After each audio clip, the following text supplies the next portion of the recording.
ver, ¿cuál es el nitrato de plomo? Plomo, Pb, y el nitrato, ¿cuál es?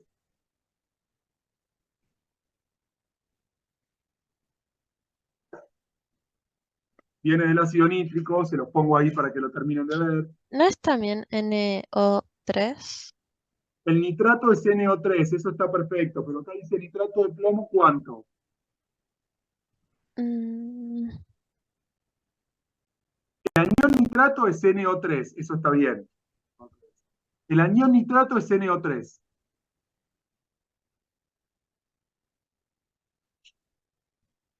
Fíjense, el enunciado dice nitrato de plomo 2. Claro, acá Justin te dice que pongas un 2 detrás del paréntesis del nitrato, que es Ahí, plomo, abro paréntesis, NO3, cierro paréntesis con un 2. muy bien. Perfecto. 200 kilos de nitrato de plomo. ¿Podemos calcular la masa molar del nitrato de plomo? Sí, vamos a la tabla periódica, ¿no? 207 la del plomo, no me acuerdo, confírmenme.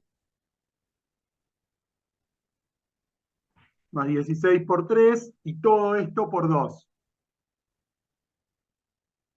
Verifiquen el 207 y díganme cuánto da esto.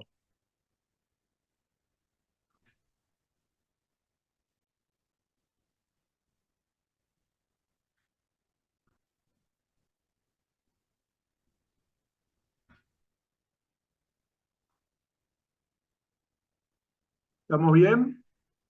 Si no, ¿cuánto da esta cuenta?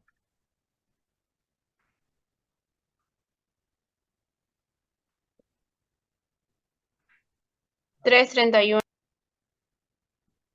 331 y qué más, si escribiendo en cualquier lado. 331 y qué más. ¿Qué unidades?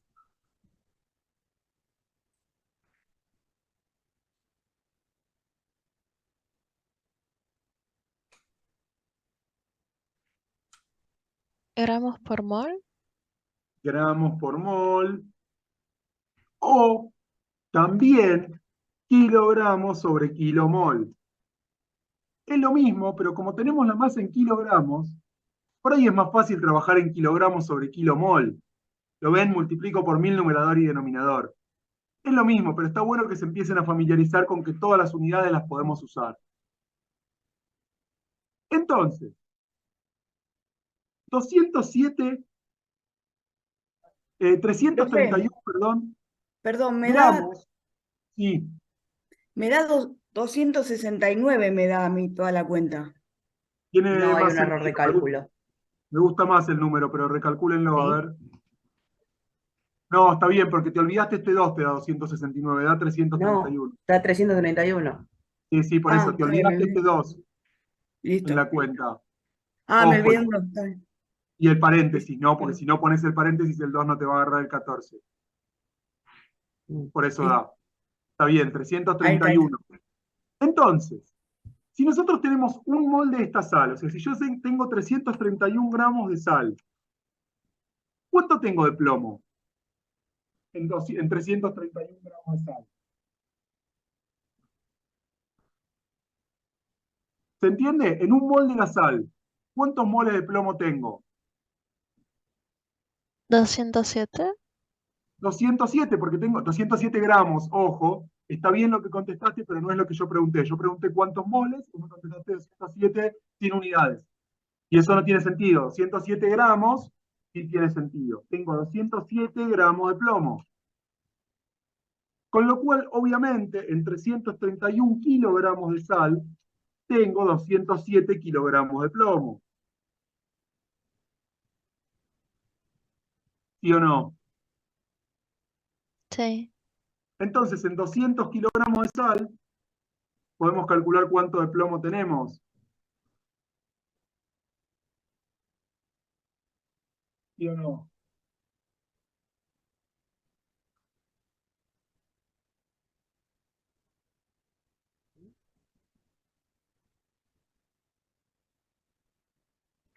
¿Se entiende lo que estamos haciendo? ¿Cuánto da? 125. ¿Qué cosa? 125 kilogramos. ¿De ¿De qué? qué? De plomo. De plomo. Bien. Les insistimos mucho con esto porque después se arma el lío. Fíjense que estamos trabajando con gramos, kilogramos, por todos lados. Si no aclaramos de qué, después se arma el lío. 125 Sí. kilogramos de plomo. Perfecto. Entonces, Disculpe, ¿lo restó nada más? ¿está cómo? No, no Sí, lo lo resté, hice restó. esta regla de 3. Ah, 200 por 107 dividido. no dije nada. Esta gente de porquería tiró 125 kilos de plomo al lago. Entonces ahora nos fijamos el volumen del lago. El volumen del lago nos dicen que son 1,00 por 10 a la 10 litros.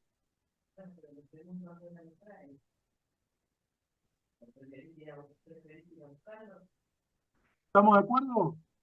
Entonces tenemos en el lago ahora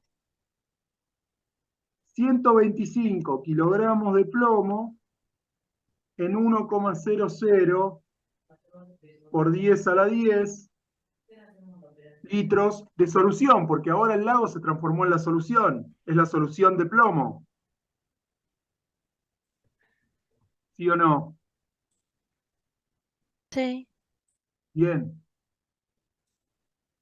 Fíjense que esto así nos va a dar en una unidad medio fea, no pasa nada, pero son números con muchos exponentes, muchos ceros.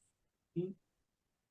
125 kilogramos es lo mismo que 1,25 por 10 a la octava miligramos. ¿Quién me cree esta conversión y quién no me cree esta conversión? La deberían saber. Yo se las estoy dando para ver si la entienden. Si alguien no la entiende, díganme y la vemos.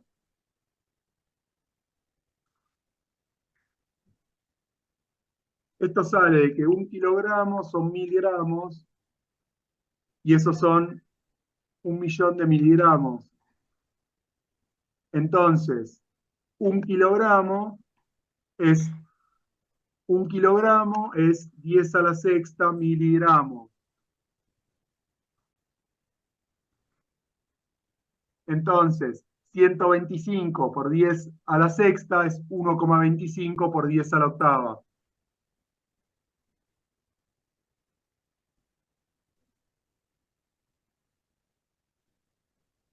¿Estamos de acuerdo? Lo voy a poner abajo así queda más claro.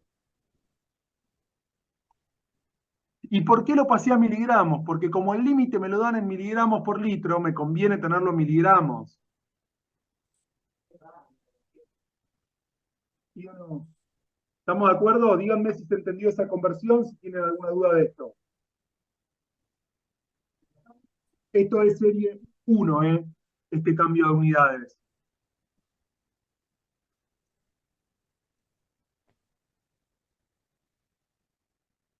¿Estamos bien?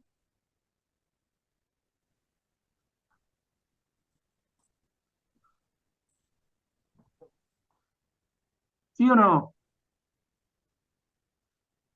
Entonces Sí. ahora, esto los tengo en 10 a la 10 o 1,00 por 10 a la 10, que obviamente es lo mismo, litros de solución. ¿Y yo qué quiero saber? En un litro, en 1,00 litros de solución, ¿cuántos miligramos de plomo tengo? Estos son miligramos de plomo, voy a ponerlo acá, que quede claro. Entonces ahora hago esta cuenta.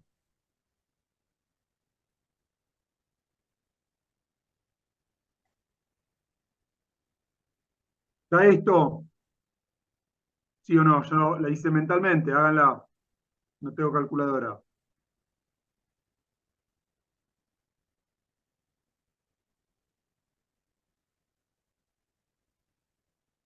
Cero coma cero ciento veinticinco. 0,0125 es lo mismo que 1,25 por 10 a la menos 2. ¿Estamos de acuerdo? Sí. Bien. 0,0125 miligramos de plomo por litro. ¿Eso es más que el mínimo tolerable o menos? El Más. límite más que el límite.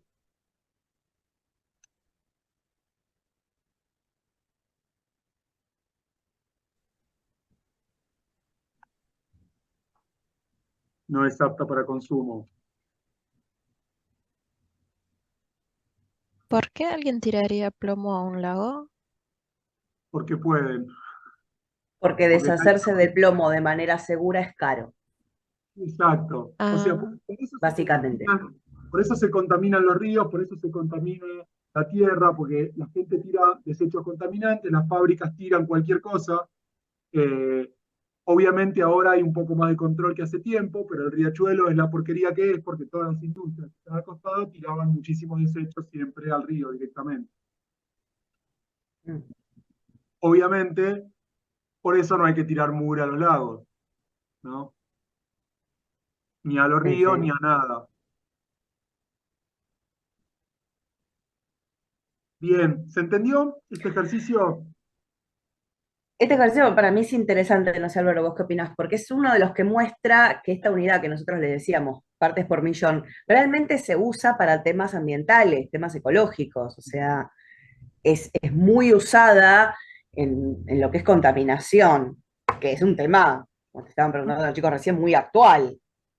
Y no sé si se hablaba de contaminación hace 70 años, pero hoy en día es imposible no hablar de química ambiental y de contaminación. Entonces, está bueno que ustedes puedan leer una noticia en el diario y entender de qué están hablando.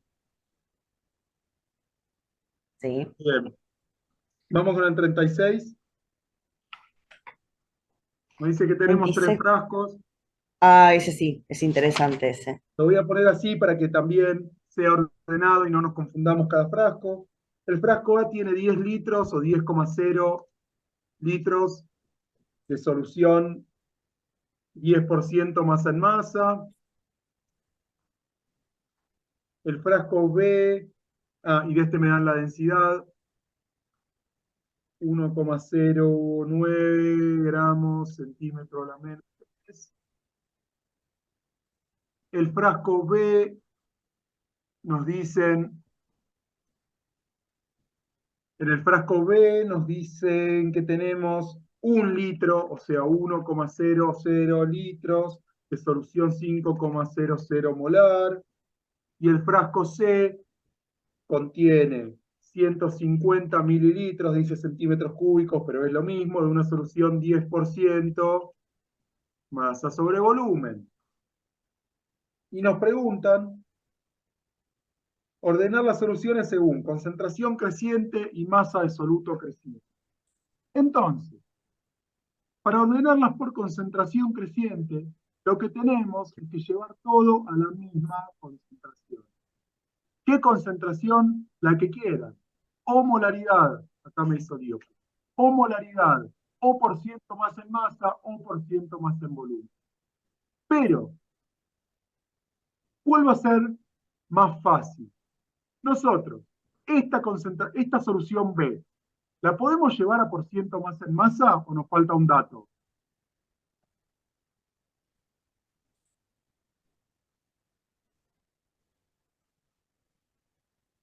Falta la densidad. Falta la densidad, perfecto. ¿Y la solución C, la puedo llevar a por ciento más en masa? También falta la densidad. También falta la densidad. Entonces, el por ciento más en masa no puedo trabajar. Esta solución A la puedo llevar a molaridad. La masa molar del soluto, recuerden que es dato, ¿no? O sea, no la anoté, pero es dato. Sí. Soluto era nitrato de plata. Díganme ustedes la fórmula del nitrato de plata.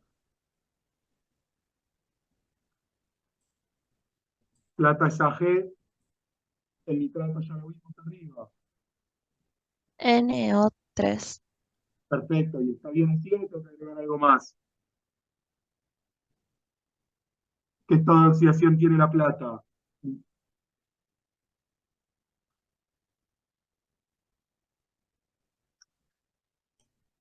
Entonces la masa molar la podemos calcular. ¿Está bien así la fórmula del nitrato de plata? Algo.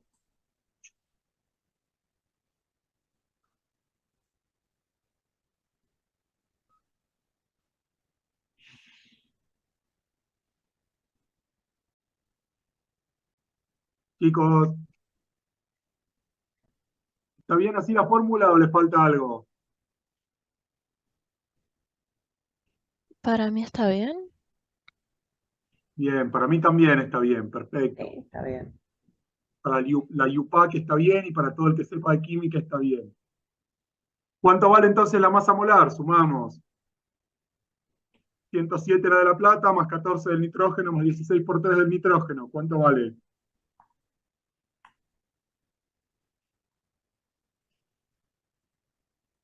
$199. No, ¿No? Profe, de La Plata no es 108 porque está a 109,9. Tenés razón, 107,9, 108. Sí, tenés razón. sí. Eh, Pero no es 199, 199. más allá del número, está mal que no haya dado unidades de nuevo. Ojo con esto. ¿Cuánto vale? 170 gramos sobre mol. Ahora no, Tomás. 170. 170 gramos mol. Bien. Entonces, la solución A, ¿la puedo pasar a molaridad?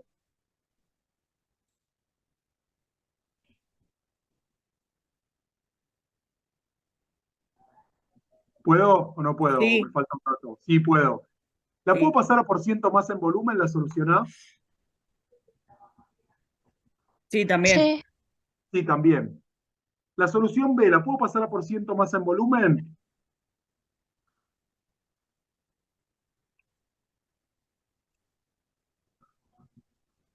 La solución B, no la puedo pasar a por ciento más en masa, ya dijimos. Falta la densidad. ¿La puedo pasar a por ciento más en volumen?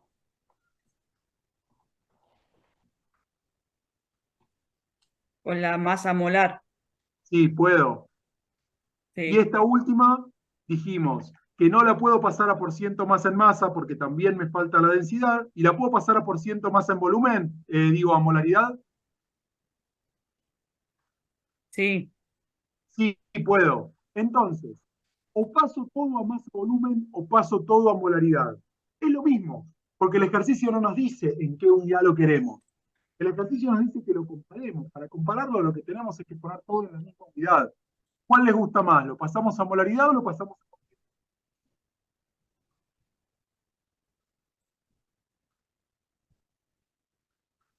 En cualquier caso, vamos a tener que pasar dos de las tres. ¿Sí? Una la dejamos como está y las otras dos las pasamos. ¿La pasamos a Molaridad. masa en volumen o la pasamos a molaridad? Perfecto, vamos a pasar la molaridad entonces. Nos dice 10% masa en masa. ¿Qué significa 10% masa en masa? Y cada tenemos 10, 100. 10 gramos de soluto cada 100 ¿qué? Ojo con las unidades. 10 gramos de soluto cada 100 ¿qué? Gramo de Solución. solución. Gramos de solución. Perfecto. Ahora, 10 gramos de soluto los podemos pasar a moles. ¿Sí o no? Sí. ¿Cómo hago?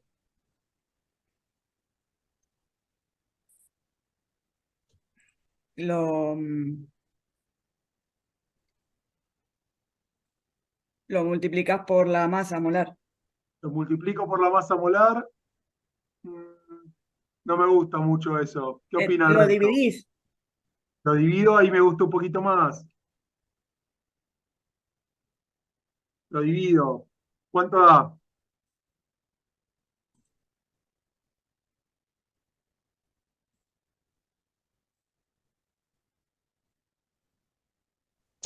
0,059 Mol. ¿Qué cosa? moles. Mole de soluto. No. Pongámosle una cifra significativa más a esto. Hoy lo borré, creo que seguía otro 8. 588 te Creo. quedaría, Álvaro, en lugar de 59. 588. Bien. Ahí con tres cifras significativas.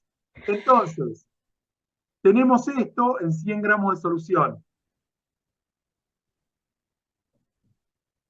Pero los 100 gramos de solución los podemos pasar a volumen, porque la densidad la conocemos. ¿Cómo paso 100 gramos de solución a volumen?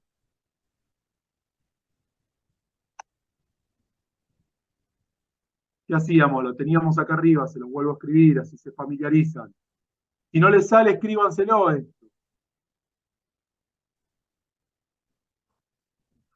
Si tengo la masa y la densidad, ¿qué hago para tener el volumen?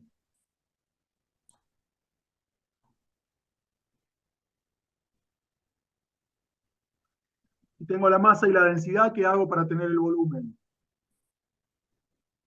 Se divide. ¿Se divide qué cosa por qué cosa? Masa dividido densidad. Perfecto. Entonces, 100 gramos dividido 1,09 gramos centímetro menos 3 me da el volumen de solución. ¿Cuánto da?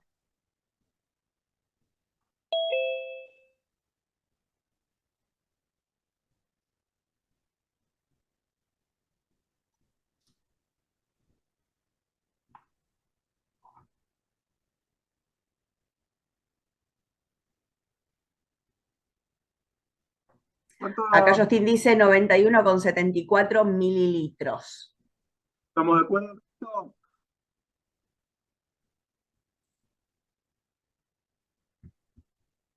Entonces, ahora que sé que tengo 0,0588 moles de soluto en 91,74 mililitros de solución. ¿Y yo qué quiero? La molaridad. ¿Y la molaridad en cuánto es? En 1000 mililitros de solución. Entonces puedo hacer la cuenta de cuántos moles de soluto tengo. ¿Cuánto da?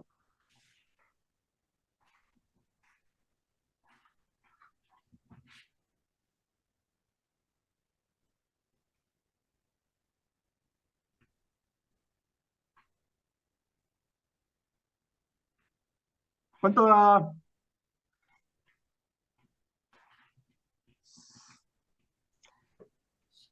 0,64 mol. 0, una cifra significativa más. Le sigue un 0. Bien, pongámoslo. Pero al Porque 0 le sigue un 9, así que es 641. 641, entonces. ¿Sí? 641, si es 6409, es 641 redondeado correctamente con tres cifras significativas. Entonces, esta solución es 0,641 molar. ¿Estamos de acuerdo? ¿Sí o no? Sí. Bien. Se pone en rojo y en negrita, y esto lo pongo en rojo y en negrita, así después lo comparamos. Vamos con esta última. 10% más en volumen, ¿qué significa?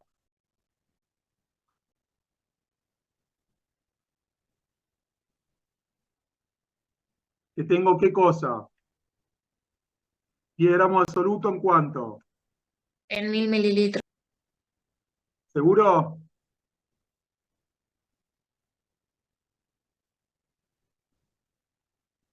No, no es 100 gramos de solución. ¿No es en 100 qué? Era, eh, No mililitros les centímetros. insisto tanto con esto porque se siguen equivocando. Mililitros. En 100 mililitros de solución, perfecto. Ojo con eso. Mililitros de solución. Entonces, tengo 100 gramos de soluto en 1000 mililitros de solución. ¿Sí o no? ¿Estamos de acuerdo? sí. Bien. Pero los 100 gramos de soluto los puedo pasar a moles. ¿Cómo los paso a moles?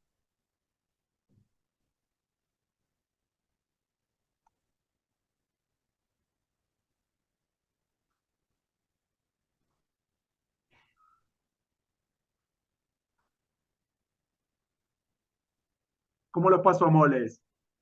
Multiplicando por la masa molar. ¿Seguro?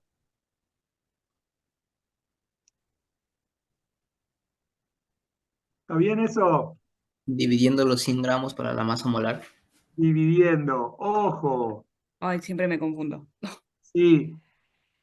Y es Chicos, un error fíjense grave. ahí, ojo con eso, porque también por eso, Álvaro, les hiciste tanto con las unidades. Si ustedes en lugar de multiplicar dividen, ¿sí? O cuando no tienen que hacerlo, les van a quedar mal las unidades. No solo hay que cancelar unidades porque la escribí dos veces. Si yo escribo gramo y multiplico, si tengo una masa y la multiplico por la densidad, no es que los gramos se van, me queda gramo por gramo. Eso es gramo al cuadrado. ¿Sí? Entonces, no solo tachen las unidades porque la escribí dos veces. O sea, piensen si en realidad se puede simplificar. Tiene que aparecer una multiplicando y otra dividiendo para eso. Las unidades, nosotros hinchamos tanto, no porque tengamos ganas, sino porque son muy buchonas de cuando uno hizo mal una cuenta, porque te queda en una unidad que no existe. O sea, justo el día del parcial que con Álvaro estábamos discutiendo unidades que yo necesitaba para una materia que era una porquería porque eran unidades inglesas, Porquería. que era una porquería. ¿Por qué estábamos discutiendo unidades? No porque no teníamos nada más lindo de qué hablar. Podríamos haber hablado de la novela, no importa, era mucho más lindo cualquier otra cosa, pero son muy importantes. ¿Sí? O sea, no es trivial que les estemos hinchando con esto. Les va a ayudar a darse cuenta cuando hicieron mal una cuenta. ¿Por qué? Porque le queda una unidad que es incongruente con lo que quieren calcular. ¿Sí? Entonces, divido, porque gramo dividido gramo se va y moles en el denominador pasa al numerador y me queda en moles, que es lo que necesito. ¿Cuánto da esto? Casi uno tiene que dar. Obviamente, estas cosas también piénsenlas, ¿no? 100 dividido 107 tiene que dar apenas menos que 1. O sea que si me dicen, 0,93. tiene sentido, pero ponerle una cifra significativa más, 934. moles de soluto. Entonces, tengo 0,934 moles de soluto en 1000 mililitros de solución. Esta solución es 0,934 molar. Fíjense que para este ítem no utilizamos el dato del volumen de ninguna de las soluciones, no nos importa este dato para la concentración, porque la concentración es una propiedad intensiva de las soluciones, entonces no me importa el volumen. Para la otra pregunta del enunciado sí lo vamos a usar el volumen, pero para esta no nos interesa. Entonces, obviamente, ahora tenemos las tres en molaridades, las podemos comparar. B es la más concentrada, C es intermedia, A es la más diluida. ¿Estamos bien? Sí. Ahora nos dice, ordenar por masa de soluto creciente. Pero ordenar por masa de soluto es lo mismo que ordenar por moles de soluto. Porque si yo tengo más masa, tengo más moles, porque es siempre el mismo soluto. ¿Sí o no?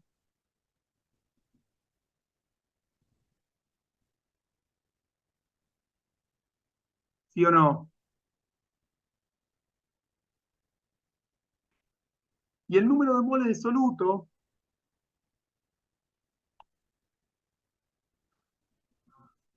en todos los casos es el volumen de solución por la molaridad. Entonces, acá tengo, esto aplica para todos los casos, porque esto es una definición, 10 litros por 0,641 molar,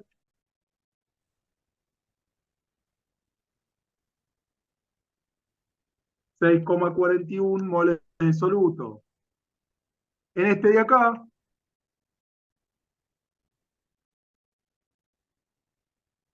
tengo 1 litro por 5,00 molar,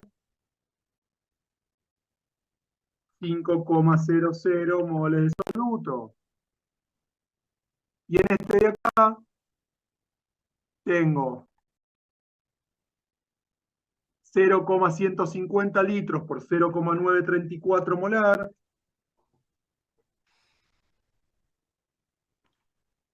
¿Cuánto da en moles de soluto?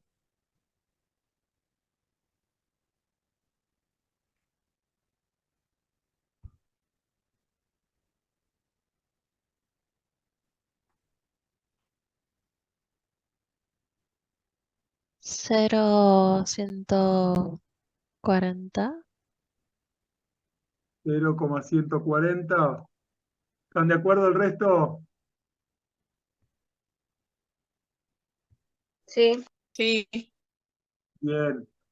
Entonces, si ahora sé en cuál tengo más moles, también voy a tener más masa. ¿Yo puedo pasar estos moles a masa? Sí, acá sí multiplico por la masa molar. Pero si multiplico todos por la masa molar o no los multiplico, es lo mismo. Si tengo más moles, voy a tener más masa. Entonces, acá es donde tengo más moles de soluto y en consecuencia más masa. Después en este, y en este tengo menos moles de soluto.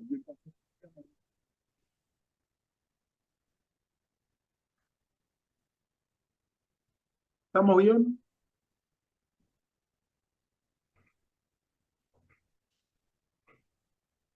De lo que dice cálculos estequiométricos, o sea, el 8.7, por ejemplo. ¿Sí? Vamos a hacer uno cortito para que vean, ¿sí? Y vamos a seguir con la parte de explicación teórica, ¿sí? ¿Se acuerdan? Vamos a hacer una repasada rapidísima de lo que vimos la clase pasada, para que todos lo tengan presente, y vamos a hacer un ejercicio cortito, vamos a seguir con la parte teórica. Entonces, ¿qué habíamos visto en la clase pasada? ¿Sí? Que los procesos químicos eran aquellos en los cuales cambiaban las sustancias involucradas, ¿sí? Nosotros poníamos ciertas sustancias que llamábamos reactivos, y esas sustancias se combinaban entre sí, formaban nuevas sustancias que eran los productos, ¿sí? Y habíamos visto que los procesos químicos los representábamos mediante una ecuación química, ¿sí? Que era la forma de escribir gráficamente, en palabras, una reacción química, ¿sí? En donde poníamos los reactivos, una flecha y los productos, ¿sí? Y decíamos que todas las ecuaciones tenían que estar balanceadas. ¿Qué significa balancear? Que todos los átomos que aparecían en los reactivos tenían que aparecer en los productos. No podían ni desaparecer átomos ni aparecer átomos de la nada, ¿sí? Si yo tenía, no sé, 2 oxígenos en los reactivos, tenía que haber 2 oxígenos en los productos. Ni 1 ni 5. Tienen que haber los mismos. ¿Por qué? Porque tenemos un principio en la química que es la conservación de la masa. Entonces, balancear una ecuación no es por capricho, es porque tenemos que cumplir con el principio de conservación de la masa. Entonces, para resolver los problemas de estequiometría, lo primero que hacíamos era escribir la reacción química que representa el proceso, ¿sí? O sea, escribíamos la fórmula de todos los reactivos y todos los productos involucrados en la reacción. Una vez que teníamos, ¿sí?, las sustancias involucradas en reactivos y productos correctamente escritas, balanceábamos la ecuación. ¿Cómo balanceábamos? Poníamos delante de la fórmula un coeficiente, ¿sí?, que era un número entero que nos decía cuántas veces esa fórmula aparecía involucrada en la reacción, ¿sí? Y por último, nos armábamos una tablita, ¿sí? La tablita nos daba una idea de proporciones en masa y en moles, ¿sí? El ejemplo que habíamos visto era la reacción del metano y agua, que escribimos la reacción, la habíamos balanceado, la clase pasada lo hicimos despacito, y después hacíamos la tabla, ¿sí? El primer renglón de la tabla era en moles, y ese lo copiábamos derecho de la ecuación del balanceo, ¿sí?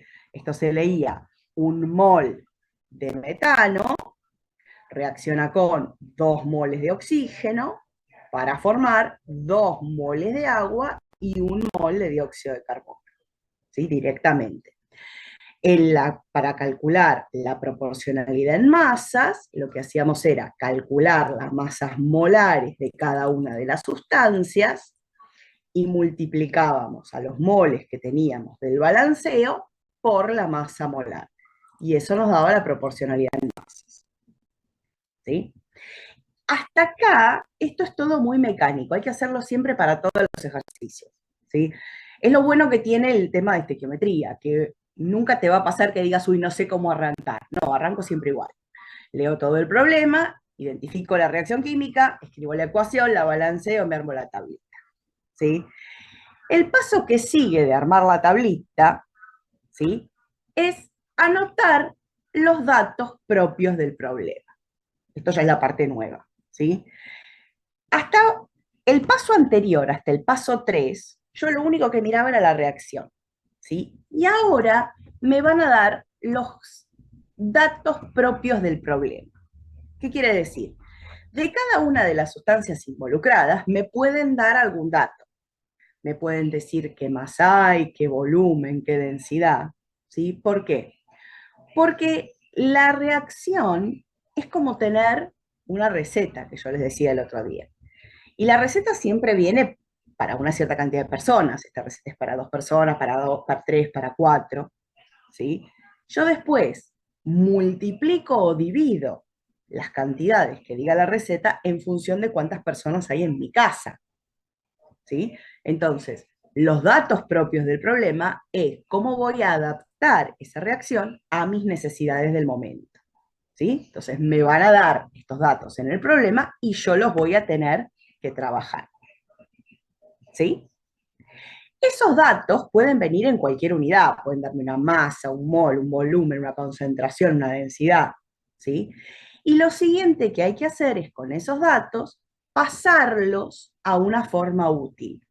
¿A qué llamamos forma útil? A masa o a moles. ¿Por qué masa o moles? Porque es lo que tenemos en nuestra tablita estequiométrica, ¿sí? Entonces, ¿se anotaron los 3 primeros pasos? Vamos a aplicarlo a un ejercicio cortito para que vean uno fácil y después seguimos con la parte más teórica. Entonces, paso 1, escribo la ecuación química. Paso 2, balanceo la ecuación. Paso 3, me armo la tablita. Paso 4, anoto los datos del problema que me den en cada caso. Y si esos datos no están en masa o en moles, los transformo en masa o moles dependiendo del dato que me den, ¿sí? Bien, les voy a compartir un ejercicio, voy a dejar de compartir este y les voy a compartir un ejercicio que es sencillo. Acá.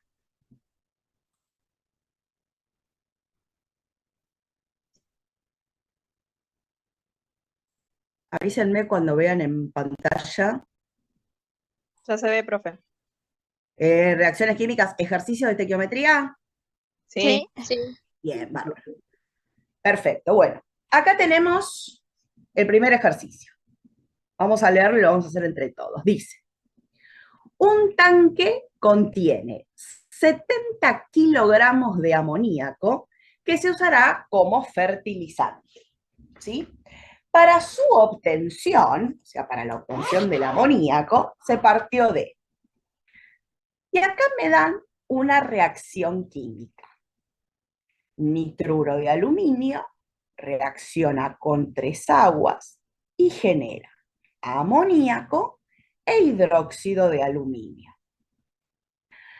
Nos hacen 2 preguntas que hay que contestar. Me dicen, ¿qué masa de nitruro de aluminio se usó? ¿Y qué cantidad de hidróxido de aluminio se formó? Cuando me preguntan cantidad, la respuesta, ¿en qué unidad tiene que estar? Si me preguntan cantidad, yo tengo que contestar, hay tantos que. Moles. Moles, muy bien.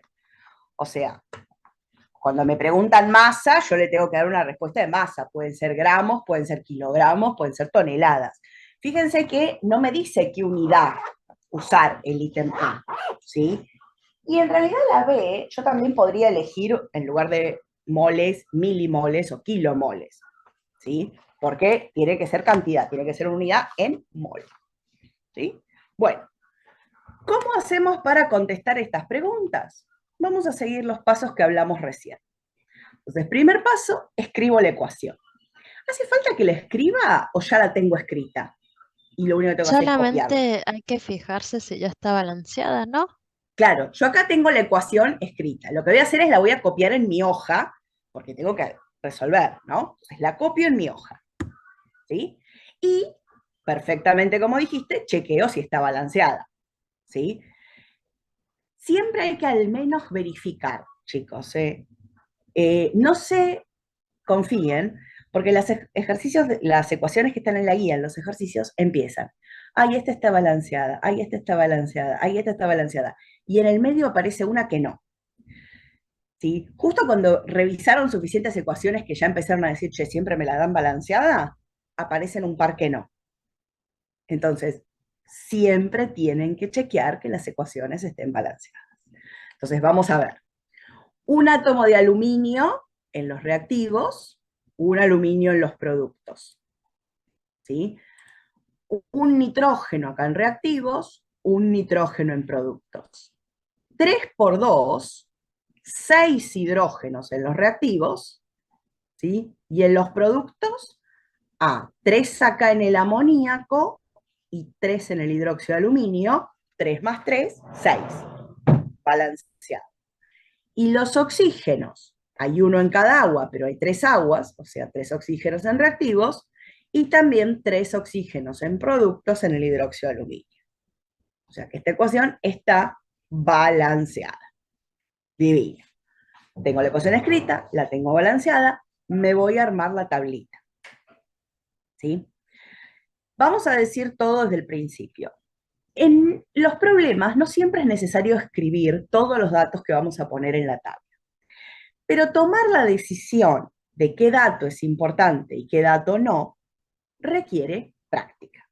Entonces, al principio, cuando uno está practicando, mi recomendación personal es que escriban todo. A medida que van avanzando, van a empezar a darse cuenta, dicen, ay, al final, esto no lo necesitaba, hubiera podido evitarme estas cuentas.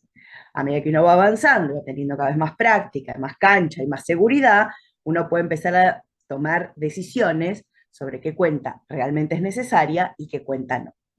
Al principio, cuando uno está aprendiendo, recomendación, escriban, aunque sea un poco de más. ¿Sí? Entonces, ¿cómo me armo mi tablita? Separo cada sustancia con una línea y el primer renglón de mi tabla en moles era copiar del balanceo. Recuerden que si delante de una sustancia yo no escribí ningún coeficiente estequiométrico, ningún número, se sobreentiende que hay un 1. O sea, esto es, un mol del nitruro de aluminio reacciona con 3 moles de agua para generar un mol de amoníaco y un mol del hidróxido de aluminio. ¿Sí? Para mi segundo renglón necesito las masas. O sea que hay que calcular la masa molar de cada una de ellas y multiplicar por el número de moles. ¿Sí? Entonces, para el caso del nitruro de aluminio, la masa molar era 41 gramos por mol. ¿Cómo saqué el 41 gramos por mol? A ver, ¿quién me lo dice? ¿Qué hice para calcular las masas molares? Profe, ¿no Hicieron- sumó aluminio más nitrógeno? Sumé aluminio más nitrógeno, exactamente. Lo hicieron hoy con Álvaro un montón de veces. Seguimos insistiendo con esto porque vemos que es una pregunta que todavía tardan en contestar. ¿Sí? Hay que calcular las masas molares sumando las masas de los átomos involucrados. ¿Sí? Entonces, vamos a la tabla, busco al nitrógeno, pesa 14. ¿Sí? El aluminio, voy y lo busco, pesa 26,98, lo redondeamos a 27, 14 más 27, eso nos da 41 gramos por mol. Como tengo un mol, ¿sí? Directamente voy a poner que tengo 41 gramos. ¿Sí? Exactamente lo mismo hago para todas las sustancias. ¿Sí? Este es 41 gramos por mol. El agua es 18 gramos por mol. ¿Sí? Pero acá tengo 3 moles. Entonces, ¿cuánto tengo de agua? Bueno, 18 por 3, 54 gramos. Porque divido por mol y multiplico por mol, así que se va. El amoníaco pesa 17 gramos por un mol son 17 gramos, ¿sí? Y la masa molar del hidróxido de aluminio son 78 gramos por mol, tenemos 78 gramos, ¿sí? Hasta acá me armé la tablita de proporciones, ¿sí? Y ahora, esta proporción es teórica, tiene que ver con esa ecuación, ¿sí? Que la uso para obtener amoníaco. Ahora, en este problema en particular, ¿cuánto amoníaco, ¿sí?, obtuvimos? Obtuvimos todo el amoníaco que hay en el tanque. ¿Que cuántos son? ¿Son 17 gramos, como dice acá mi proporción estequiométrica? ¿Cuánto obtuvimos de amoníaco en este problema?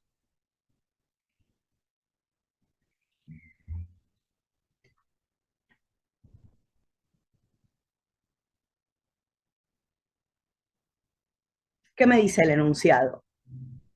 70 kilogramos. 70 kilogramos, ¿sí? Fíjense, ese dato de 70 kilogramos no tiene que ver con la reacción en forma independiente. Que dice, bueno, con esta reacción yo generé amoníaco. ¿Cuánto generé? 70 kilogramos. Ah, pero la reacción te decía que vas a generar 17. Sí, vas a generar 17 si yo pongo 1 mol del nitruro y 3 moles de agua. Si yo pongo más nitruro y más agua, voy a generar más amoníaco, ¿sí? Ese 70 es lo que nosotros llamamos un dato propio del problema, ¿sí?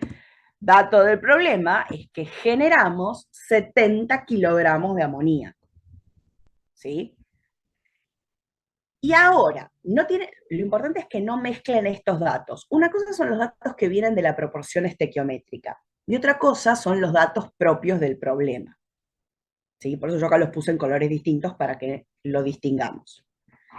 ¿Qué es lo que me dice ahora? Bueno, usando la tablita con las proporciones y este dato del problema, ¿sí?, vamos a hacer el cálculo de lo que me pide acá en el ejercicio. ¿Qué es lo primero que me pide? Quieren saber qué masa de nitruro de aluminio usaron. Bueno, fíjense que la proporción estequiométrica que estaba en azul me dice que para obtener 17 gramos de amoníaco, yo tenía que poner 41 gramos de nitrato de aluminio. De nitruro de aluminio, perdón. Para obtener 70 kilogramos, lo único que tengo que hacer es calcular cuánto, ¿sí? Entonces, proporción estequiométrica me dice que cada 41 gramos del nitruro de aluminio, yo genero 17 gramos de amoníaco. ¿Puedo poner el 70 kilogramos acá directamente abajo? Y no, porque están en otras unidades, ¿sí? Pero como Álvaro les contó hace un rato, ¿sí?, yo puedo cambiar las unidades de las proporcionalidades siempre y cuando multiplique a ambos lados por el mismo número. ¿Qué quiero decir? Yo acá tengo la proporción en gramo de nitruro de aluminio con gramo de amoníaco. Puedo pasarla a kilogramo, ¿sí? Se mantiene la proporción si la paso en kilogramo. Es lo mismo decir que tengo 41 kilogramos del nitruro de aluminio cada 17 kilogramos de amoníaco, ¿sí? Y acá sí averiguo para el 70. Si 17 kilogramos de amoníaco se generan a partir de 41 kilogramos del nitruro, 70 kilogramos de amoníaco a partir de cuánto. Entonces, acá pasa a ser solamente una cuestión de hacer la cuenta. Es una regla de 3. Fíjense que kilogramo de amoníaco multiplica y divide lo podemos cancelar. Entonces, ¿cuánto nos da que necesitamos del nitruro de aluminio? Hay que hacer la cuenta que está en pantalla. ¿Cuánto les da? Vamos.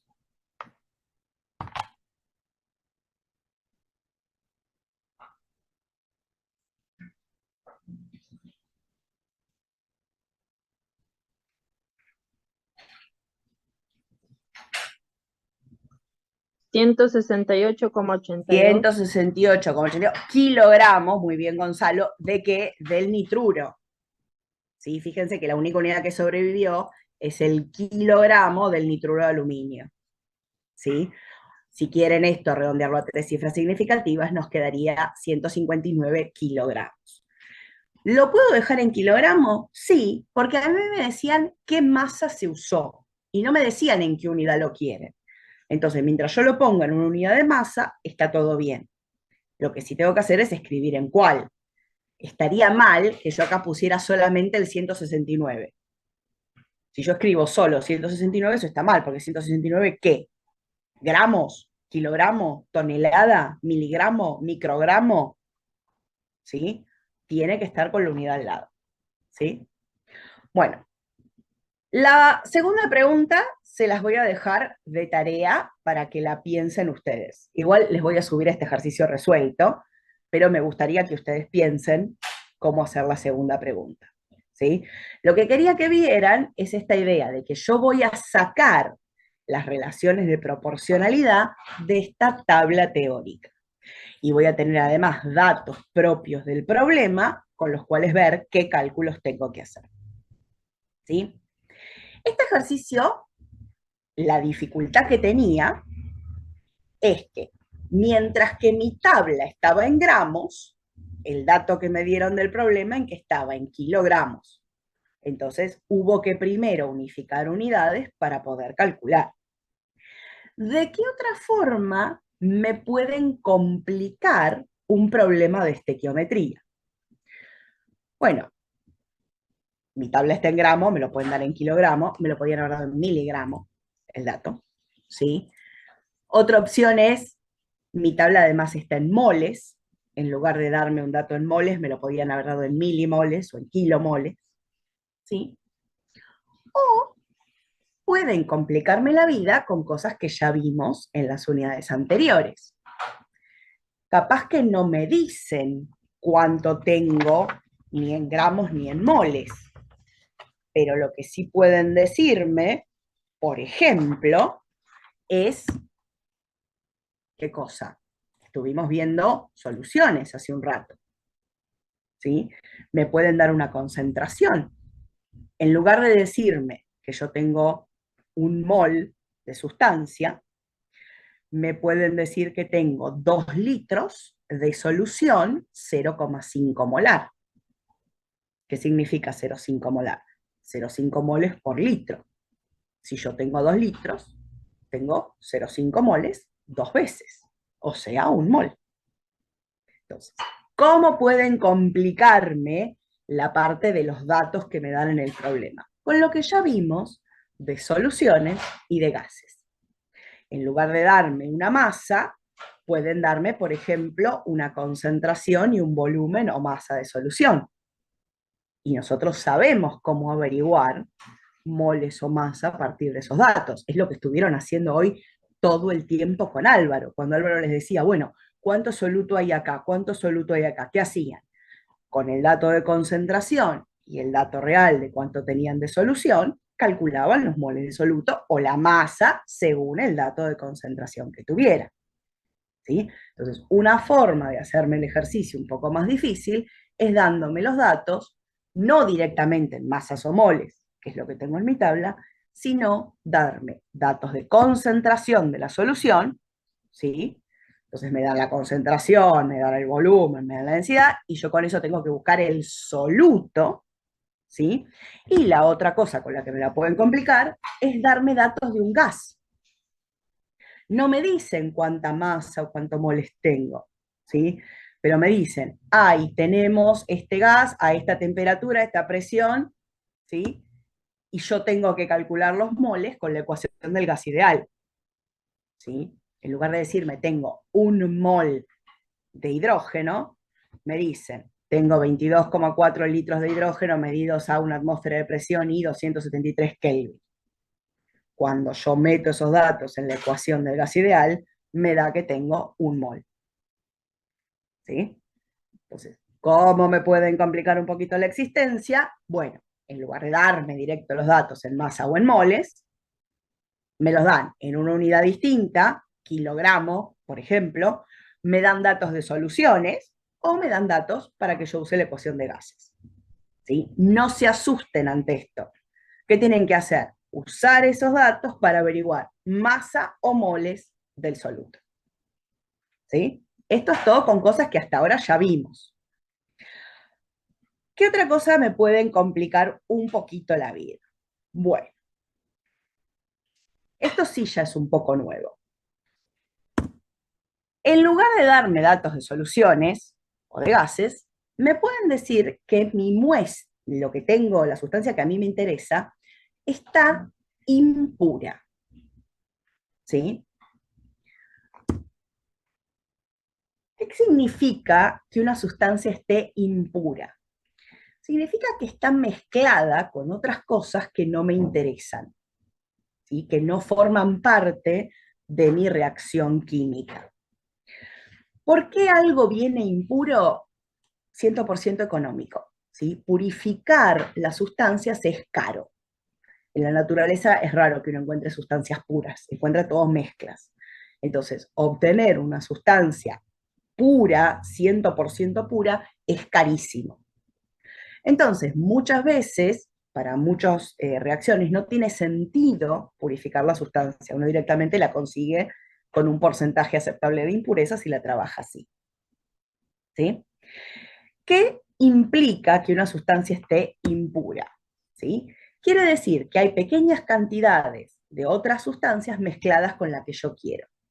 Eso hace que cuando yo pese mi sustancia de interés, en realidad no esté pesando solo lo que quiero, sino que estoy pesando esa sustancia más todas las impurezas que están contaminando mi muestra. Nosotros vamos a asumir que todo lo que está contaminando mi muestra son las llamadas impurezas inertes. Las impurezas inertes están ahí, pesan, cuando yo voy a pesar la muestra, generan masa, tienen masa, pero no molestan en la reacción. Durante el proceso químico no reaccionan. ¿Sí? ¿Qué hace esto? Bueno, hace que yo en realidad tenga en mi muestra menos masa de la sustancia que me interesa que de muestra total. ¿Sí? Porque cuando tengo una muestra impura, la muestra incluye la sustancia que me interesa, más todas las impurezas inertes. Entonces, otra forma en la cual se complican un poco estos ejercicios es que cuando me dan datos de pureza, tengo que calcular cuánto es la masa pura. ¿Sí? Va a ser muy común que en los ejercicios les digan cuánto vale el porcentaje de pureza. ¿Sí? El porcentaje de pureza es el resultado de hacer este cálculo. Es la masa pura, o sea, la masa de la sustancia que en realidad me interesa, sobre la masa impura por el 100%. ¿Sí? Y muchas veces conviene ponerlo en un formato de regla de 3. ¿Sí? Si a mí me dicen que algo es X% de pureza, ¿sí? Como cuando teníamos más en masa o más en volumen, ¿qué quería decir X% más en masa? Gramo de soluto cada 100 de solución, bueno, X% de pureza significa gramos puros sobre gramos totales o gramos de muestra. ¿Sí? Entonces, sabiendo cuánta masa tengo en total, puedo calcular la masa pura. Y en algunos casos que me pidan algún cálculo al revés, sabiendo la masa pura, puedo calcular la masa total de la sustancia. ¿Sí? Recuerden que la masa impura o la masa de muestras es la suma de la masa pura más toda la masa de las impurezas. ¿Sí? Si bien la mayoría de los problemas les van a dar el porcentaje de pureza como dato, ¿sí?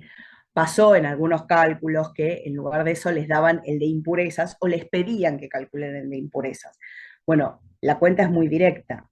¿Sí? El porcentaje de pureza más el porcentaje de las impurezas inertes tiene que sumar el 100%. ¿Sí? Había un ejercicio que tomaron hace unos años en un examen que les decía, en lugar del porcentaje de pureza de la muestra, les decía que la muestra era 15% de impurezas. Si mi muestra es 15% impura, ¿cuánto es el porcentaje de pureza? Si el 15% son impurezas. 85. 85. ¿Sí? Bueno, lo crean o no, esa era una pregunta del examen. ¿Cuánto es el porcentaje de pureza? Y generó un quilombo bárbaro, a mí me pareció una pavada, pero bueno, hubo mucha gente que no entendía la pregunta. Así que por eso lo aclaramos bien ahora. ¿Estamos? ¿Sí? La suma de la pureza y las impurezas me tiene que dar el total de la muestra, el 100%. ¿sí? Ojo acá con el vocabulario. Una cosa es la masa de las impurezas, ¿sí? La masa de las impurezas es la masa de todo aquello que no me interesa que viene con mi muestra. Y la masa impura es el total, es la suma de ambas, ¿sí? La masa impura es todo, es la masa de la sustancia que me interesa, más toda la porquería que lo acompaña, ¿sí? Decir masa impura, decir masa total, decir masa de la muestra, son todos sinónimos, ¿sí? Los ejercicios de la guía, ¿sí?, van incorporando estos conceptos de a poquito. Entonces, para que no se asusten. Serie 8, ¿tienen la guía a mano? Los ejercicios, ¿sí?, de la sección 2.2, que dice cálculos estequiométricos, del 8.7 al 8.10, ¿sí?, se resuelven con lo que vimos hasta 5 minutos antes, ¿sí? Ahí no hay datos de pureza, no hay datos raros, pero sí hay datos de soluciones y de gases, porque soluciones y gases ya vimos, ¿sí? Entonces, estos ejercicios, ¿cómo se resuelven? Hay que escribir la ecuación, balancearla, armar la tablita, leer bien los datos del problema y llevar esos datos a una unidad útil para hacer los cálculos, ¿sí? A partir de la sección 2.3, que fíjense se llama pureza de reactivos, se incorpora este concepto de pureza, ¿sí? Entonces, por ejemplo, el primer ejercicio, vamos a ayudar un poquito para que hagan el primer ejercicio, el 8.11, me dice, al mezclar 5 gramos de soda Solvay, y nos da la fórmula química de la soda Solvay, ¿sí?, que es carbonato de sodio, 92% de pureza con exceso de ácido nítrico se da la reacción, ¿sí? Entonces, ¿cuántos gramos en realidad tengo de soda Solvay? A ver si podemos hacer ese cálculo. Me dice que yo puse 5 gramos, pero esos 5 gramos están al 92% de pureza. Entonces, ¿qué significa esto del 92% de pureza? 92% de pureza, sí, según acá mi regla de 3, quiere decir que yo tengo 92 gramos puros cada 100 gramos totales, ¿sí? O sea, yo agarro 100 gramos de soda Solvay y en realidad ahí hay solamente 92 gramos del carbonato de sodio. ¿Qué son los 8 gramos restantes? Impurezas. ¿Cuánto agarramos de soda Solvay? Bueno, en realidad no agarré 100 gramos, agarré solamente 5 gramos. Entonces, dentro de esos 5 gramos, ¿qué masa va a ser efectivamente de carbonato de calcio? Que es lo que aparece en mi reacción. Bueno, ¿hacemos la cuenta? Cada 92 gramos del carbonato, y 92 gramos de carbonato aparecían en 100 gramos de la muestra.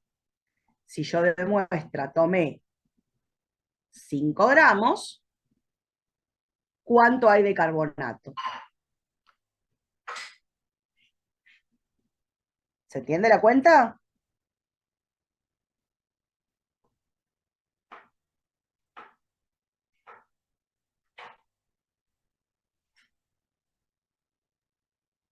Cinco coma 43. ¿Cuánto, perdón? 5,43, si la hice bien. Yo anoto lo que vos me decís y decime si te parece lógico. ¿Puedo tener más masa pura que masa total de muestra? A mí me dio 4,6. Claro. A mí Ojo, igual. hicieron la cuenta al revés. A ver, esto les tienen que dar cuenta que ese número es ilógico. 5,43 es ilógico. ¿Por qué? Porque si mi muestra total, que incluye la masa pura y la masa impura, son 5 gramos, La masa pura, ¿cuánto tiene que ser? ¿Más que 5 gramos o menos que 5 gramos? Menos. Menos. Entonces, hago un número en la calculadora. Me da 5,43. ¿Lo puedo poner como respuesta y seguir calculando como ahí? Total, no me importa. No, tengo que mirar este número y decir, no, esto está mal.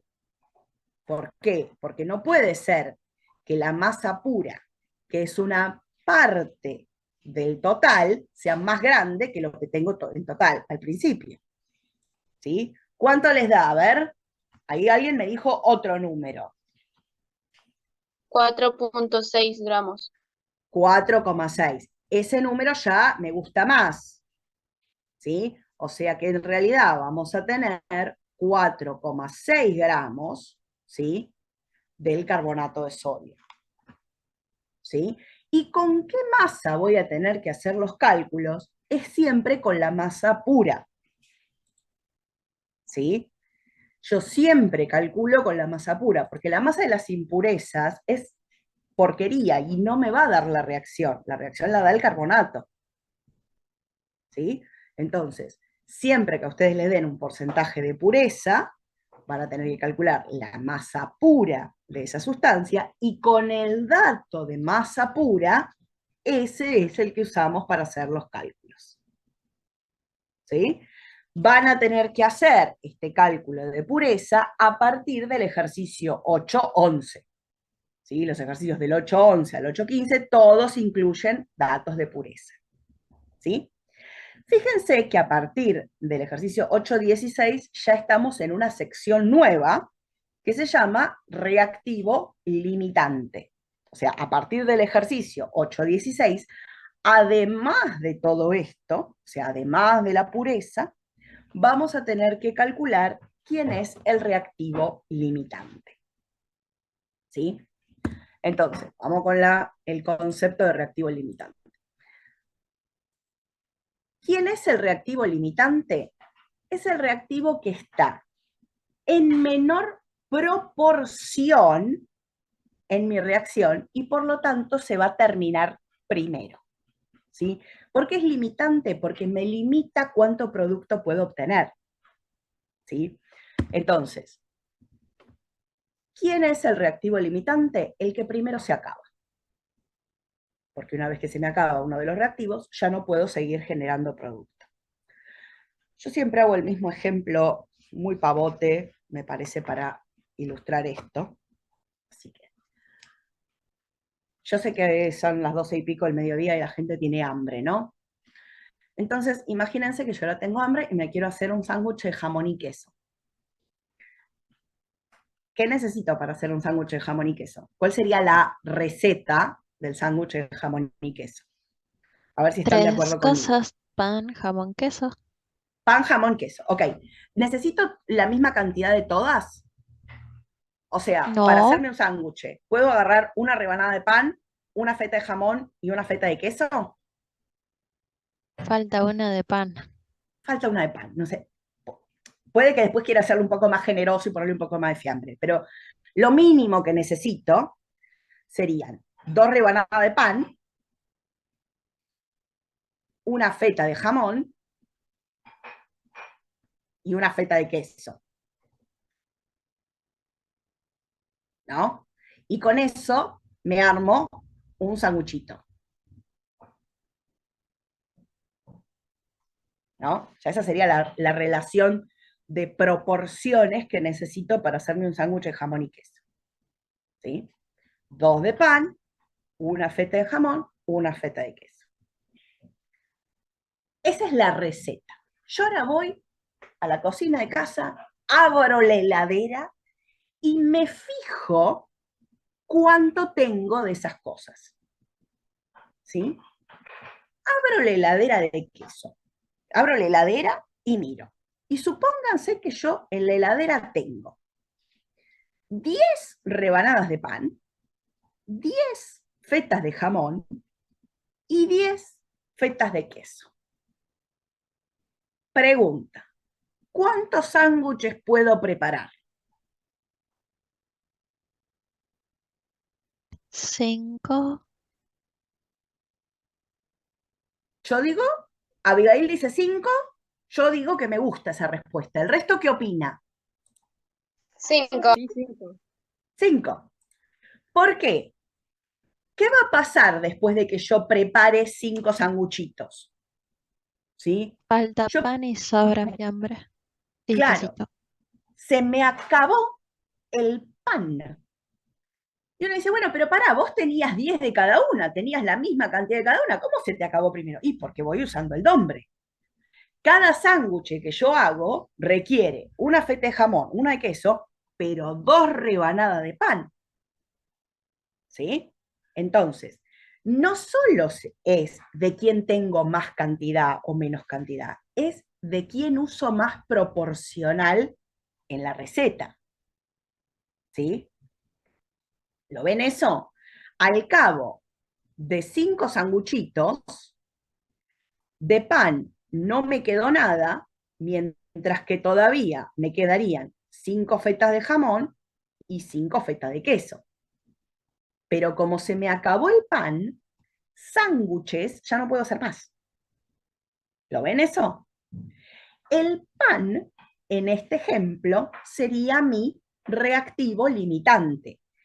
Es el ingrediente que se me acabó primero y evita que yo pueda seguir preparando mi receta. ¿Se ve eso? Hagamos un ejemplo más. Sigamos con el sanguchito y los pancitos. ¿Sí? Supongan que ahora yo tengo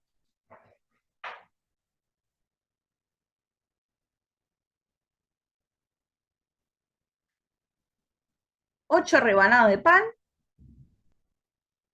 5 rebanadas de jamón y 3 rebanadas de queso. ¿Cuántos sándwiches puedo hacer? 3. 3. Porque ¿quién se me acaba después del tercer sándwich? ¿De qué ya no me queda? El Queso. queso. De queso. Todavía me queda pan, todavía me queda jamón, pero se me acabó el queso. ¿Sí?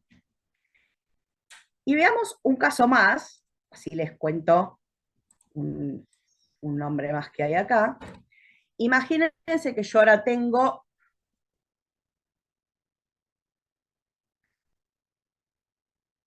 8 rebanadas de pan, 4 de jamón y 4 de queso. ¿Cuántos sándwiches puedo hacer? 4. 4. 4.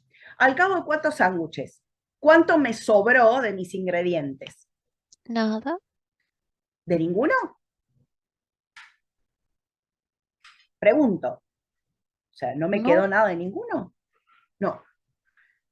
Fíjense que tengo justo la cantidad necesaria para hacer 4 sándwiches. Tengo la cantidad justa de pan para 4 sándwiches, 8 rebanadas, y justa de jamón y de queso. Bueno, cuando tengo la cantidad justa de cada una de las sustancias involucradas, que son los ingredientes en la receta de cocina reactivos en una reacción química, y no me sobra nada, ¿sí? Yo no puedo decir que hay uno que es el limitante, todos son limitantes, porque todos se me acaban a la vez, ¿lo ven? En ese caso, decimos que estamos en proporción estequiométrica, ¿sí? Tengo las cantidades justas de todos los reactivos y no me sobra ninguno. ¿Estamos? ¿Sí? Bien. ¿Se entendió esta receta del sanguchito?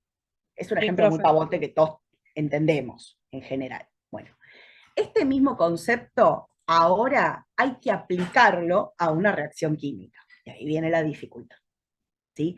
¿Yo qué voy a tener en la reacción química? Voy a tener el equivalente a la receta, ¿sí? Pero expresada en moles y masa en mi tablita. Entonces, ¿qué voy a tener que ver? Tengo que calcular, ¿sí? ¿Cuánto me dicen que hay de cada reactivo? Eso es el equivalente a lo que yo les dije. Abrí la heladera y me fijé cuánto había de pan, cuánto había de jamón y cuánto había de queso. Esas cantidades son las que hay en mi heladera. Si ustedes van y abren su heladera, probablemente tengan otras cantidades. ¿Sí? Qué sé yo, capaz que en mi heladera ya casi no queda jamón y en la de ustedes compraron ayer y lo que se olvidaron es pan, entonces hay otras cantidades. Entonces, una cosa es el dato de cuánto hay de cada reactivo. Y después hay que determinar quién se acaba primero, ¿sí? El primer caso, tenía 10 de cada uno, 10 pan, 10 jamón, 10 queso. Pero como mi reacción usaba 2 de pan por cada uno de jamón y 1 de queso, el que primero se me acababa era el pan, por más que tuviera de todos lo mismo adentro de la heladera. ¿Sí? Bueno, acá hay que hacer lo mismo. ¿Sí? ¿Qué vamos a calcular? Bueno, en general lo que se calcula es, para cada reactivo, cuánto necesito del otro para consumirlo por completo. ¿Sí? En el ejemplo del jamón y queso. Para poder usar, ¿sí?, las 10 fetas de jamón y las 10 fetas de queso, ¿cuántas rebanadas de pan necesitaba? 20. 20, el doble. Si yo necesitaba 20, pero abrí la heladera y tenía 10, ¿tengo más de las que necesito, menos de las que necesito o justo? Más. O sea, necesito más de las que en realidad tengo. Yo calculé, para gastar las 10 fetas de jamón necesito 20 rebanadas de pan, pero abro la heladera y hay solo 10. Hay menos de las que necesito o necesito más de las que tengo. ¿Sí?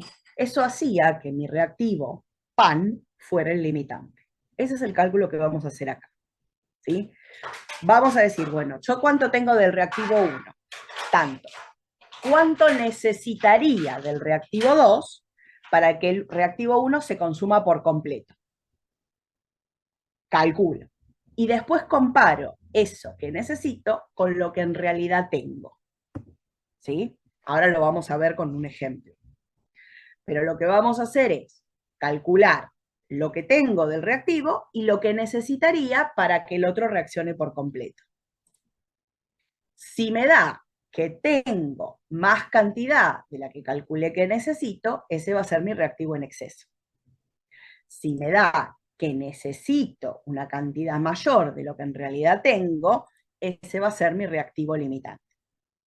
Cuando uno lo pone así en palabras parece re difícil, ¿sí? Pero es en realidad lo que acabamos de hacer con las fetas de jamón y de queso.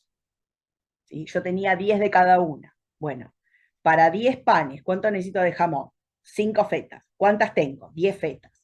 Si necesito 5 y tengo 10, necesito menos de lo que tengo.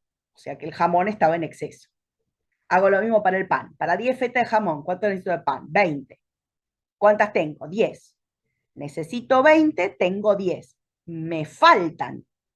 ¿Sí? Si me falta, ese va a ser mi limitante. Suena mucho más complicado de lo que en realidad es. ¿Qué es lo que hay que tener claro? Los datos que tengo. ¿Sí? Una cosa es lo que yo calculo hipotético que necesito y otra cosa es lo que posta tengo según los datos del problema. Por eso es importante anotarse qué dato es cada uno. ¿Sí? A partir del ejercicio, yo les iba diciendo en la guía, del 624, incluye el reactivo limitante. Y después, la última sección es la 2.5, a partir del ejercicio 820, que incluye rendimiento. ¿Qué es el rendimiento de una reacción? El rendimiento de una reacción es cuánto producto estoy obteniendo, ¿sí?, realmente de lo que yo esperaba. ¿Sí? A partir de la masa pura del reactivo limitante, yo calculo el producto que según mi ecuación yo voy a obtener teóricamente. ¿Sí? ¿Cómo lo calculo? Directamente con la tabla como estábamos haciendo antes. Miro los moles proporcionales y hago el cálculo. Ahora vamos a verlo con un ejemplo. Eso es en teoría. ¿Sí? En teoría, ¿sí?, a partir de el ejemplo que vimos hace un ratito, un mol de nitruro de aluminio y 3 moles de agua, yo obtenía 1 mol de amonía. ¿Sí? Cuando uno va a hacer estas reacciones en el mundo real, en general obtiene un poco menos. ¿Por qué? Porque hay pérdidas mecánicas, parte del amoníaco queda prendido en el equipo, es difícil recuperarlo, el amoníaco es un gas y a veces se volatiliza y yo pierdo un poco. Entonces, si bien en teoría, por cada mol del nitruro que se combinen con 3 moles de agua, yo debería obtener 1 de amoníaco, la realidad es que voy a obtener un poco menos que eso, ¿sí? Al porcentaje que obtengo es a lo que se llama el rendimiento, ¿sí? Entonces, primero calculo el producto teórico, en teoría yo obtenía 1 mol. Bueno, y después me fijo cuánto obtengo de verdad. ¿Cuánto obtuve? Y no obtuve 1 mol, obtuve 0,95. Entonces yo esperaba 1 mol, obtuve 0,95, el rendimiento de mi reacción lo voy a calcular haciendo el producto realmente obtenido, o sea, cuánto de verdad obtuve, dividido el producto esperado, que es el que uno calcula teóricamente a partir de la tablita. ¿Sí? Entonces, porcentaje de rendimiento es producto realmente obtenido, el de verdad verdadera, dividido el producto esperado, el que uno calcula teóricamente a partir de la tabla, por el 100%. Fíjense que esta formulita se parece bastante a la de la pureza, que vimos hace unos minutitos. La pureza era masa pura sobre masa total por el 100%. Son cálculos muy parecidos, ¿sí? ¿Y cómo puedo obtener el rendimiento de otra manera? Bueno, cada 100 de producto teórico o estequiométrico o ideal, ¿cuánto obtengo? Bueno, para el producto que yo esperaba calcular, ¿cuánto tengo? ¿Sí? Es lo mismo ponerlo en formato de cuenta, de formulita, que ponerlo en formato de regla de 3. ¿Sí? Una cosa con la que tienen que tener cuidado acá es con cómo plantean las reglas de 3 cuando aparecen los porcentajes, ¿sí? Fíjense que yo pongo porcentaje en la fórmula, pero cuando pongo las reglas de 3 no pongo porcentaje, sino que pongo el significado del porcentaje, ¿sí? ¿Por qué? Porque si no me quedan encolumnados datos que en realidad no puedo mezclar. Vamos a verlo ahora con un ejemplo para que vean cómo se aplica, ¿sí? Pueden hacer formulita regla de 3 lo que les resulte más fácil, ¿sí? Recomendación, practiquen un poquito ambas. Lo mismo para la pureza. Puedo hacer formulita regla de 3, practiquen un poquito ambas, ¿sí? Agarren algún ejercicio y háganlo de las dos formas para que vean que les da lo mismo, porque a veces es más fácil de plantear una que la otra. Depende del problema, ¿sí? Bueno, con este paso, esto es lo más difícil que me pueden pedir en un problema. ¿Cuál puede ser el peor problema de todos en el que tengo que hacer de todo? ¿Sí? En el que tengo que hacer todos los pasos. Entonces, repasamos los pasos para sacar todos los problemas de estequiometría. Paso 1, escribo la reacción. Paso 2, la balanceamos. Paso 3, me armo la tablita. Paso 4, me anoto los datos del problema. Paso 5, trato de ir llevando esos datos de una forma útil que sea más o menos. Estos 5 primeros pasos, ¿sí? Son medio inamovibles. No hay con qué darle, hay que hacerlo siempre, ¿sí? ¿Qué me puede pasar? Y me puede pasar que alguno de estos pasos ya venga hecho. Me dieron la ecuación ya escrita, lo único que hago es copiarla en mi hoja. Ya está balanceada, listo, no la tengo que balancear yo. Tengo que verificarlo, pero no la tengo que balancear yo, ¿sí? Me dan los datos ya en gramo y en mol para que yo directamente pueda usar la tabla, listo, no hay que pasarlos a nada, ¿sí? Me pueden dar un problema fácil o me pueden dar un problema donde yo tenga que hacer trabajo en cada uno de estos pasos, ¿sí? Bien. El paso sexto, una vez que no tiene los datos, siempre es identificar quién es el reactivo limitante, luego se calcula el producto teórico a partir del limitante, y por último, aplicamos o calculamos, según qué dato me dé el problema, el rendimiento. Los problemas más difíciles de estequiometría hay que hacer todos los pasos, ¿sí? Que son unos cuantos, ¿sí? Recuerden que los ejercicios de la guía van incorporando estos pasos de a poco. Primero solo hay que hacer los primeros 4 pasos y ya puedo calcular, después hay que incorporar el paso 5 y recién ahí puedo calcular, después tengo que incorporar el paso 6, ¿sí? Vamos de a poco incorporando estos datos. Nos quedan 10 minutos, vamos a hacer un problema que incluya reactivo limitante. Álvaro, vos te tenías que ir, no sé si querés despedirte o sí. Así los dejo, ya les puse de clase. No sé si a todas las comisiones ahora termino, si no. ¿Me escuchan ahí? Sí. Sí, sí. Para la clase que viene tienen que hacer toda la serie 8, chicos. Sí. Así que pónganse a laburar, como les decimos siempre, es un montón. Tienen toda la semana, aprovechen. Traigan dudas como trajeron hoy de serie 7, De serie porque 8. así va a ser la clase que viene de serie 8. ¿Sí? Tienen un montón para trabajar y requiere mucho tiempo. Cada concepto es fácil, pero tienen que practicarlo un montón. ¿Sí? Así que yo me despido, los veo el martes que viene, pónganse a trabajar y ahora se quedan estos 5 minutitos que quedan con un ejemplito más. Vamos a hacer un ejercicio cortito y ya estamos. ¿Listo? Chau, chicos. Bueno, suerte Álvaro, nos vemos. Profe. Sí, soy el co-host, así que cuando te vayas me va a pasar solo. No, el viernes es feriado, Abigail. Por eso con Álvaro también queríamos darles hoy todo lo de estequiometría, porque tienen toda una semana para hacerlo. ¿Sí? Bueno, vamos a ver un ejemplo. ¿Sí?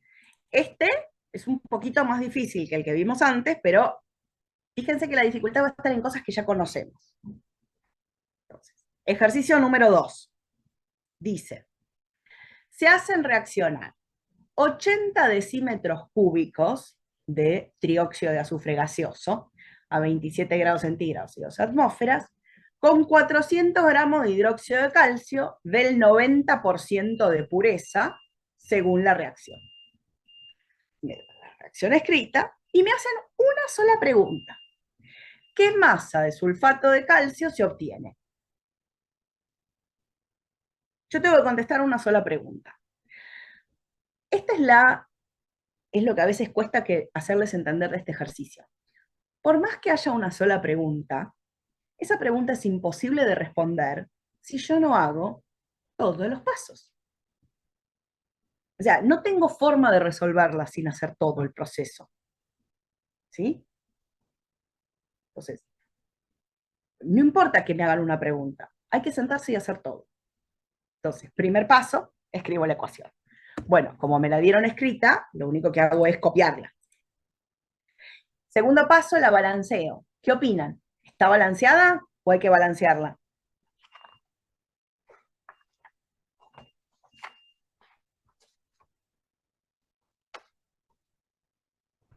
Sí está balanceada. Está balanceada. ¿Sí?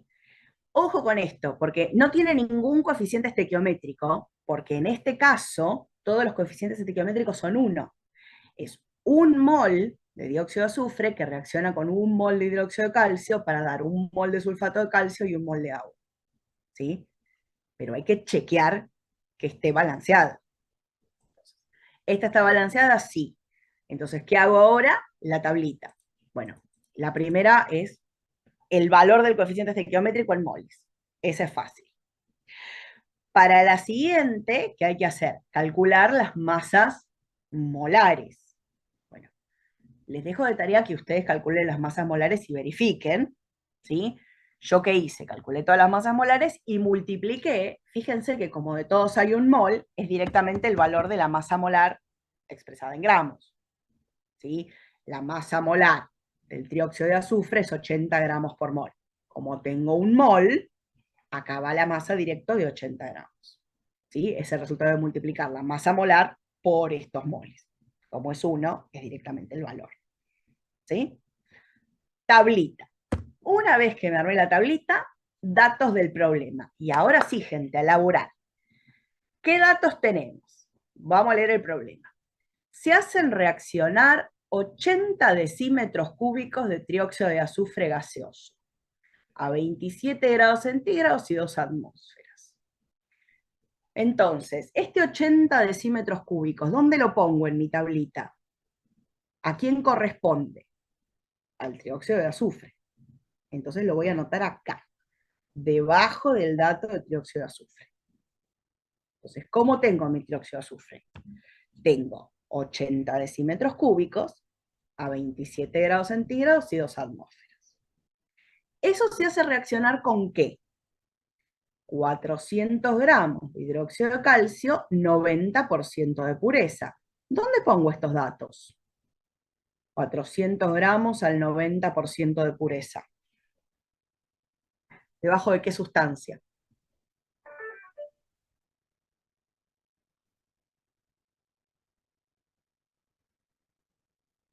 Del hidróxido de calcio. Del hidróxido de calcio. ¿Sí? Tenemos 400 gramos, 90% puro. ¿Y qué me pedía el problema que averigüe? La masa del sulfato de calcio. Yo tiendo a anotarme además cuál es mi incógnita para no perder el objetivo del problema. ¿Sí? Algo que pasa a veces en estos ejercicios es que uno se pone a hacer tantas cuentas que las necesita que se olvida de qué es lo que está buscando. Entonces yo recomiendo que se anoten así tipo, estoy buscando esta masa, como para tener claro cuál es el objetivo y no hacer cuentas de más una vez que uno llegó ahí, porque a veces uno se entusiasma y sigue haciendo cuentas. ¿Sí? Bueno, saber cuánta masa voy a obtener de este producto va a depender de cuánto puse de estos reactivos. ¿Sí? Yo tengo mi proporcionalidad en gramos y en moles, pero fíjense cómo me dieron los datos. ¿Sí? Acá es donde yo tengo que llevar estos datos a una forma útil. Porque fíjense, del trióxido de azufre, ¿qué tengo? El volumen, la presión y la temperatura. ¿Sí? ¿Cómo hago para llevar esto a algo útil? Bueno, como me decían que yo tenía el trióxido de azufre gaseoso, para llevar estos datos a una forma útil, moles o masa, que es lo que tengo en mi tabla, tengo que usar la ecuación general del gas ideal. ¿Sí? Eso lo vimos para el primer parcial, serie 5. La ecuación general del gas ideal decía que la presión por el volumen eran los moles por R por la temperatura. Fíjense, la presión me la dieron de dato, 2 atmósferas. El volumen me lo dieron de dato, 80 decímetros cúbicos. La temperatura me la dieron de dato. R me lo sé de memoria, se lo saben de memoria porque todos lo estudiaron para el primer parcial, o sea que lo único que no conozco son los moles y lo puedo despejar. ¿Sí? ¿Cómo me queda esto? Los moles de gas va a ser la presión por el volumen dividido R por T. Reemplazo con los datos, y esto es lo que yo le decía de las unidades. ¿Sí? No porque le escriban 2 veces la pueden cancelar. Tienen que verificar que en realidad aparezca una vez multiplicando y una vez dividiendo. Fíjense, atmósfera multiplica y divide, se puede ir. Decímetro cúbico multiplica y divide, se puede ir. Kelvin aparece solo en el denominador, pero aparece una vez multiplicando y una vez dividiendo, entonces también la puedo sacar. Lo único que me sobrevive de esto es el mol. ¿Sí? Fíjense, atmósfera se va, decímetro se puede ir, lo mismo Kelvin, y lo que sobrevive es el mol. Ojo, fíjense que lo que está sobreviviendo es esto, 1 sobre mol. Acuérdense que dividir por una fracción era lo mismo que multiplicar por su inversa, o sea, esto es 1 por mol sobre 1. Por eso el resultado queda en moles, y está bien el cálculo, porque queda también bien la unidad. ¿Sí? Hacemos la cuenta, ¿sí? Yo ahora lo estoy pasando rápido porque nos queda poco tiempo, pero quiero que vean el proceso. ¿Sí? Entonces, ¿se entiende qué es lo que hice acá? Tomé los datos Sí, que me daban y busqué moles. ¿Por qué busco moles? Porque mi tabla está en moles y en masa. Este 80 decímetros cúbicos estaba re lindo, pero yo no sé cómo meterlo con estos datos de proporcionalidad que me relacionan al trióxido de azufre con la sal, que es lo que me piden. Ahora, moles, sí. Ah, perfecto. Voy a hacer lo mismo para el reactivo que tengo al lado, el segundo reactivo, que es el hidróxido de calcio. Solo que para el hidróxido de calcio, ¿qué dato me dan? La masa, 400 gramos, y el porcentaje de pureza. Ese era un concepto nuevo, lo aprendimos hoy. ¿Qué significa el porcentaje de pureza? Bueno, de la masa total que yo puse, ¿cuánto es puro? 90% de pureza significa que de cada 100 gramos totales que yo pesé, lo que llamamos gramos de muestra, ¿sí? Solo 90 gramos son puros, o sea, solo 90 gramos son de verdad de hidróxido de calcio. Los 10 gramos restantes es porquería que acompaña y no me la puedo sacar de encima porque es re caro. Entonces, de los 400 gramos que yo pesé, ¿cuánto es de verdad de hidróxido de calcio? Y acá sacamos la cuenta. Sí, acá no hay mucho misterio. Es 400 gramos totales por 90 gramos del hidróxido dividido 100 gramos totales. Gramo total se va con gramo total. Fíjense que multiplica y divide. Y calculamos la masa del hidróxido de calcio. ¿Sí? Les voy a hacer un comentario, ¿sí? Que alguien me preguntó ayer. Me dice, ay, ¿por qué en lugar de hacer la cuenta así, no la puedo plantear de esta manera? Si yo sé que el 100% son 400 gramos, el 90% ¿cuánto va a ser? Porque el 90% es puro. Matemáticamente esa cuenta les va a dar, porque fíjense que están haciendo la misma cuenta, están haciendo 90 por 400 dividido 100, lo mismo que acá, están haciendo 400 por 90 dividido 100. La cuenta es la misma. ¿Cuál es el problema? Están encolumnando cosas que en realidad son distintas. Porque acá estos 400 gramos, ¿sí?, que ustedes van a tener, es la masa de la muestra, o la masa total. ¿Sí? Mientras que la masa que van a sacar acá, ¿sí?, van a ser gramos puros del hidróxido de calcio. ¿Sí? Y nosotros estuvimos hinchando mucho, Álvaro también, y yo también, cuando les decíamos que cuando plantean una regla de 3, tienen que encolumnar conceptos iguales, misma unidad y de la misma sustancia. Esta forma de plantearlo numéricamente les da, pero tienen que tener mucho cuidado con qué les da. Cuando Álvaro les hinchaba hoy, ustedes le decían el valor numérico, y Álvaro les decía, ¿en qué unidad y de qué sustancia? ¿En qué unidad y de qué sustancia? Bueno, esta regla de 3 no les deja claro la unidad y la sustancia de la que estamos hablando, mientras que esta es más prolija. Matemáticamente la cuenta es la misma, y por eso les da. Me dicen, yo lo planteé de otra manera y me da, sí, ya sé que te dio, ¿sí? Pero ¿me podés decir ese valor numérico, en qué unidad y a qué sustancia corresponde? Si no podés contestar esa pregunta, esa cuenta que hiciste no te sirve.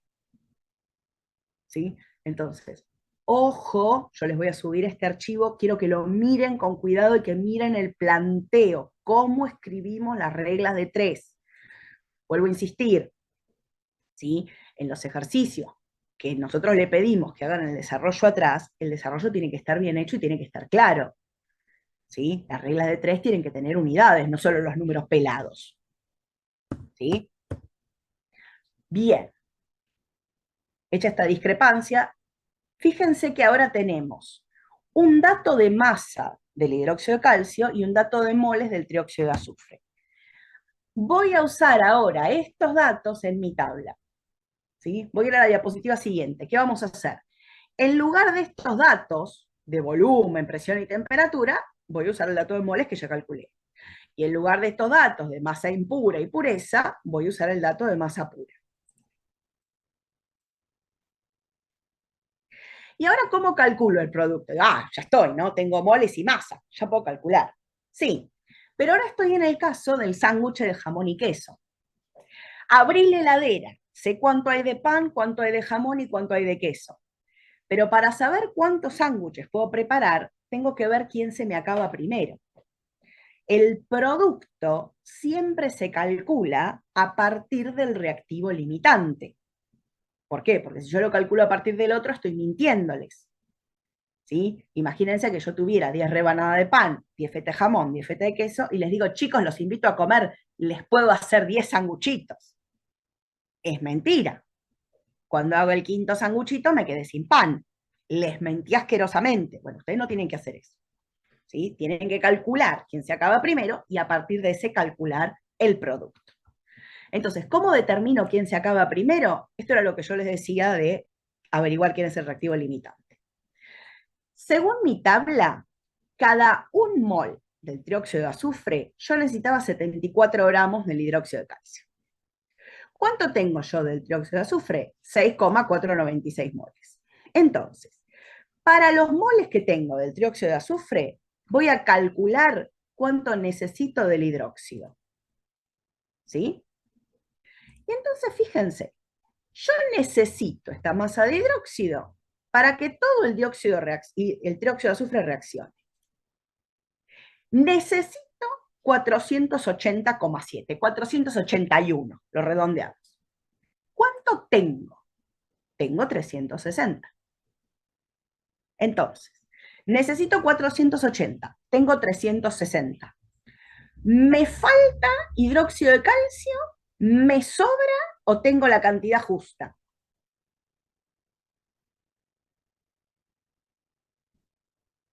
¿Qué opinan? Me falta. Me falta. Si te falta, Florencia, ¿qué te parece que es? ¿El exceso o el limitante? Limitante. Es el limitante. Muy bien.